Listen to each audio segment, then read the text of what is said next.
Bonjour à toutes et à tous et bienvenue dans cette vidéo consacrée au pricing et au billing dans Google Cloud Platform. Cette vidéo fait partie d'une série de vidéos dans laquelle je fais une vue d'ensemble de la plateforme GCP. Cette vidéo peut servir à la préparation ou à la révision pour passer l'examen de la certification Google Cloud Digital Leader, qui est la certification de démarrage du cursus de certification de Google. Donc, on va d'abord parler des méthodes de pricing et ensuite on va parler de la facturation derrière. Donc, le pricing dans Google donc, se retrouve d'ailleurs relativement simplement en tapant googlecloud.com/pricing. Et donc, il faut savoir connaître les modèles de prix qu'on peut avoir dans ce cloud. Donc, premier modèle, c'est le free trial. Donc, le free trial, c'est typiquement quand vous allez vouloir évaluer dans un premier temps des services de Google, vous pouvez vous monter un environnement basé sur du free trial qui sera limité dans le durée par une période dans le temps par une durée de 90 jours et qui intégrera un crédit en gros de 300 $ américains. Ne pas confondre le free trial avec le free tier. Le free tier, lui, va vous permettre d'utiliser de manière gratuite un certain nombre d'outils. Alors si on commence, si c'est la première fois, on aura du coup également les 300 $ de crédit, hein, mais c'est surtout qu'on va pouvoir utiliser gratuitement jusqu'à 20 produits. Alors bien entendu limité dans leur usage, une limite qui va être une limite mensuelle, donc dans l'usage et dans la quantité, parce qu'effectivement il y a la volumétrie et puis la consommation de ressources derrière. Mais le free tier va vous permettre du coup d'avoir un environnement simplifié pour tester des choses. Alors, parmi les produits qu'on va avoir dans le free tier, on aura effectivement de la machine virtuelle, du stockage, et là encore, les limites derrière qui sont données, par exemple sur le stockage, ce sera 5 gigas de stockage standard par mois. Si c'est du BigQuery, il y aura 1 teraoctet de requêtes par mois. Et si c'est du compute, et bien là c'est vraiment une micro machine qu'on va avoir, etc. Donc vous avez la liste ici des différents services, mais ça permet déjà un petit peu de jouer des services de manière gratuite. Ensuite, dès qu'on va vraiment commencer à travailler avec GCP, on va payer le prix à la demande, qui est le prix standard. Donc là, c'est le même prix pour tout le monde. Et généralement, après, quand on commence vraiment à utiliser beaucoup les services, on va commencer à avoir des factures qui vont augmenter, et donc il va falloir optimiser ses coûts, et c'est là que vont rentrer d'autres modèles de pricing qui vont être intéressants. Donc le premier à connaître s'appelle le CUD, le Committed Use Discount, qui va s'appliquer à certains services de Google, mais pas tous, qui est une approche contractuelle, avec des contrats de 1 an ou de 3 ans, dans lequel vous engagez à utiliser le service. En retour, vous avez des prix qui sont meilleurs. Donc le CUD est vraiment à connaître, le Committed Use Discount, et donc c'est effectivement valable sur certains services. Vous avez la liste ici. Donc effectivement, on a les classiques services de type machine virtuelle ou l'équivalent VMware ou Kubernetes, plus certains services managés de type base de données. Donc là ici par exemple, on a 2 services managés de base de données de type relationnel. On a Cloud Run ici pour les environnements containers. On a ici Memory Store, qui est une solution pour du Redis. Et pour chacun des services ici, vous allez voir le détail. Donc si on prend par exemple le Compute Engine, eh bien, donc là, on va s'engager à dépenser un certain niveau de dépenses à l'heure pendant 1 an ou 3 ans.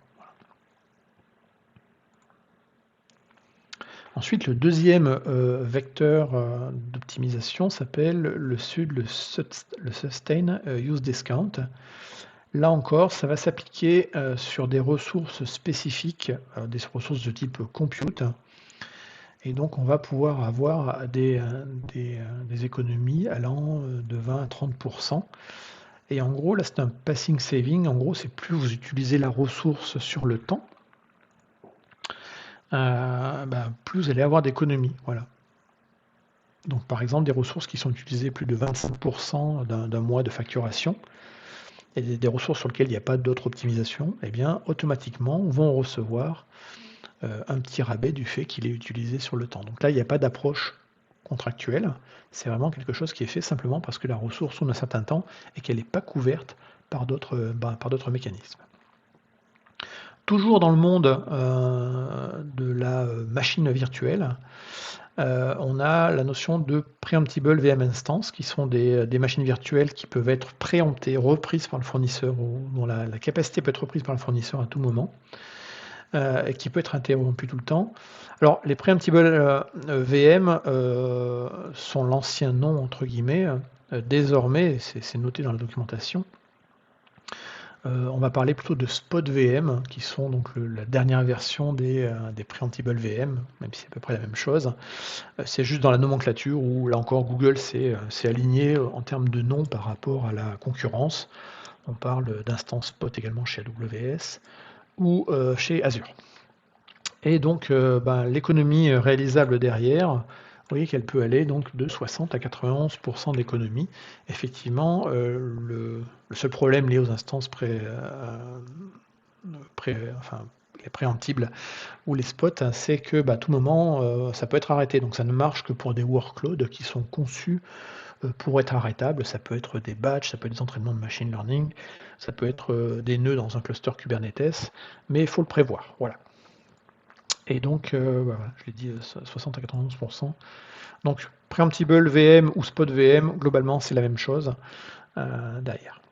Le flat rate pricing, là, c'est quelque chose qui est spécifique à BigQuery et qui va être un coût stable par requête. Là encore, il faut connaître la structure de coût derrière de BigQuery, ce qui n'est pas ma spécialité, mais il est probable qu'en fonction des types de requêtes qu'on va faire et de ce qu'elles vont remonter, elles vont coûter plus ou moins cher. Donc là, l'idée, effectivement, c'est d'avoir un coût stabilisé au niveau des requêtes. Et dernier élément de pricing intéressant à connaître, c'est la notion de sole tenant node pricing. Dans GCP, quand vous avez des machines virtuelles qui tournent, elles tournent sur des hyperviseurs qui sont mutualisés pour tous les clients. L'isolation est faite entre VM est fait par Google. Mais si vous souhaitez avoir un hyperviseur dédié non partagé, ça s'appelle un sole tenant. Et le sole tenant, du coup, a un modèle de pricing. Donc vous allez vous réserver des hyperviseurs quelque part, et donc le modèle de facturation va être un peu différent.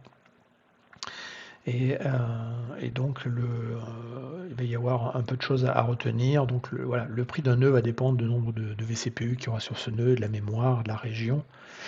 Et donc vous avez tout le calcul ici. Et là vous remarquerez effectivement que en fonction de votre commitment, de votre engagement sur le temps, eh bien vous aurez des prix plus ou moins régressifs. Donc si on prend un consumption rate, un CUD par exemple, le prix sur un an pour ce nœud-là serait de $2900.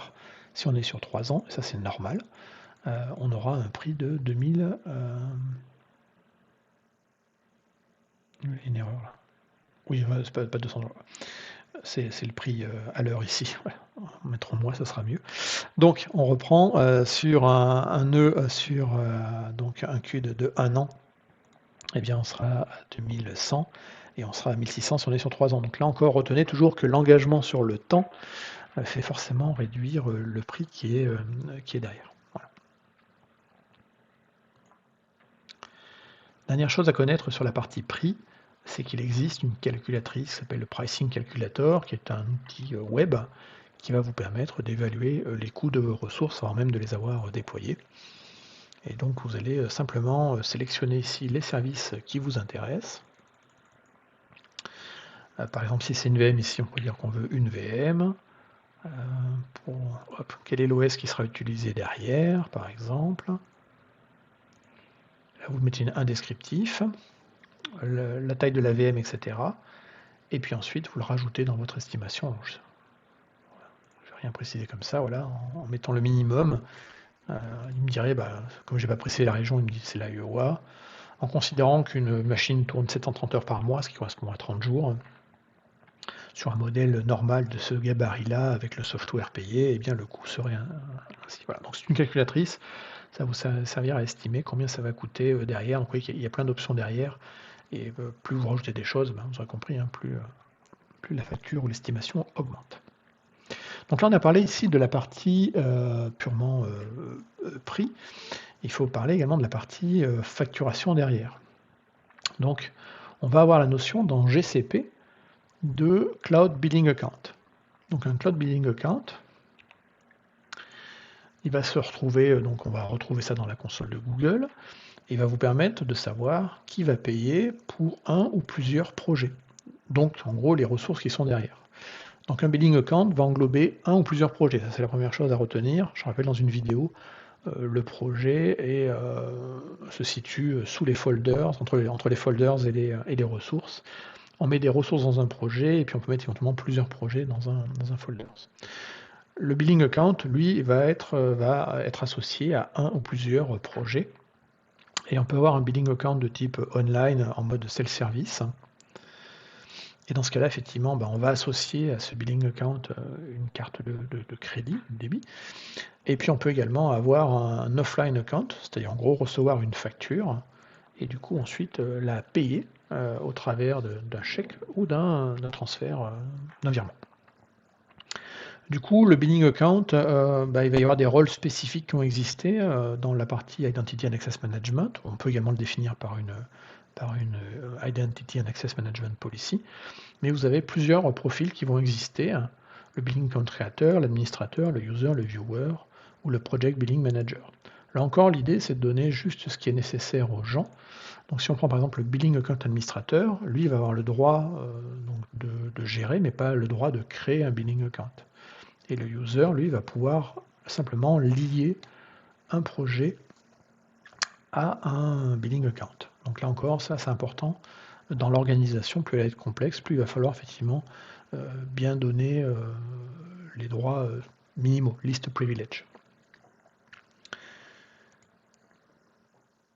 Alors le billing health check, ça va être important effectivement pour éviter les erreurs dans la facturation. Donc pour éviter d'avoir des surprises, ça c'est une approche FinOps tout à fait classique, il va falloir définir ce qu'on appelle des budgets, donc des alertes sur les budgets.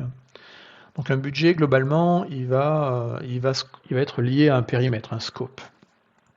Donc le budget ici peut être lié soit le scope du budget peut être sur un projet, ou plusieurs projets, ou sur des ressources. Donc là, vous choisissez après derrière. Vous allez donner sur un budget un montant cible. Donc c'est le montant que vous estimez que vous allez avoir besoin de dépenser. Et ensuite, vous allez définir différents seuils de déclenchement derrière, en fonction de l'atteinte du budget.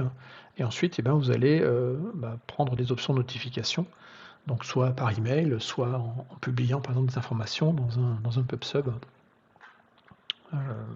sur lequel après il y aura des subscribers qui vont nous chercher.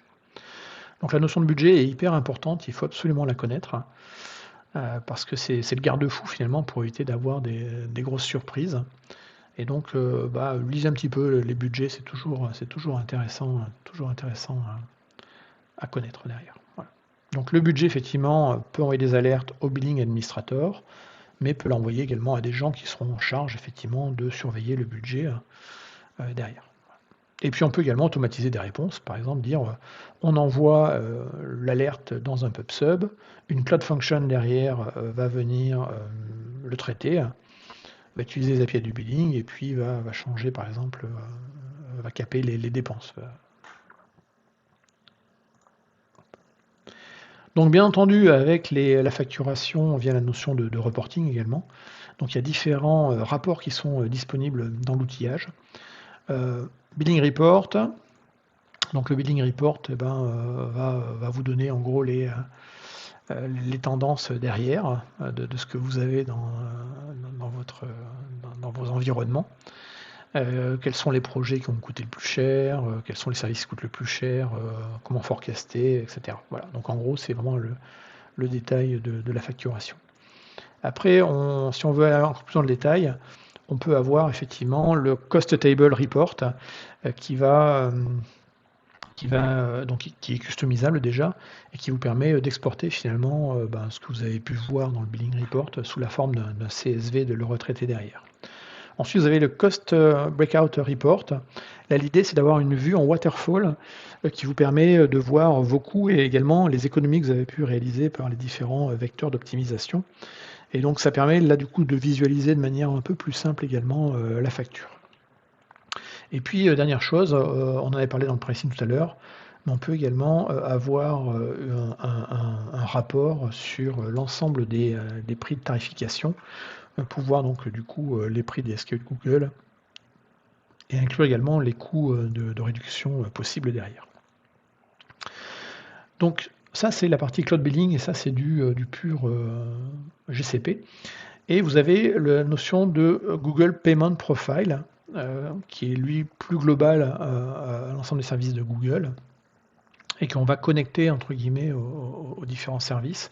Donc là on y accède par l'URL qui est payment.google.com. Et donc là, c'est là où on va définir un ou plusieurs contacts pour justement la facturation.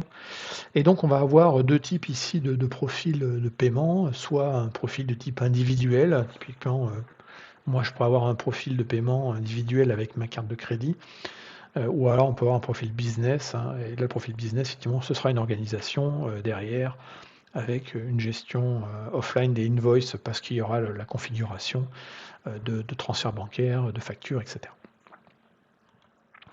On vient de terminer ce grand petit tour de la notion de pricing dans Google et également de la partie billing. Donc vous avez normalement le minimum pour survivre dans l'examen Cloud Digital Leader. N'hésitez pas à aller voir les autres vidéos de la série qui sont consacrées donc à cette tour, ce grand tour vu d'ensemble de Google Cloud Platform.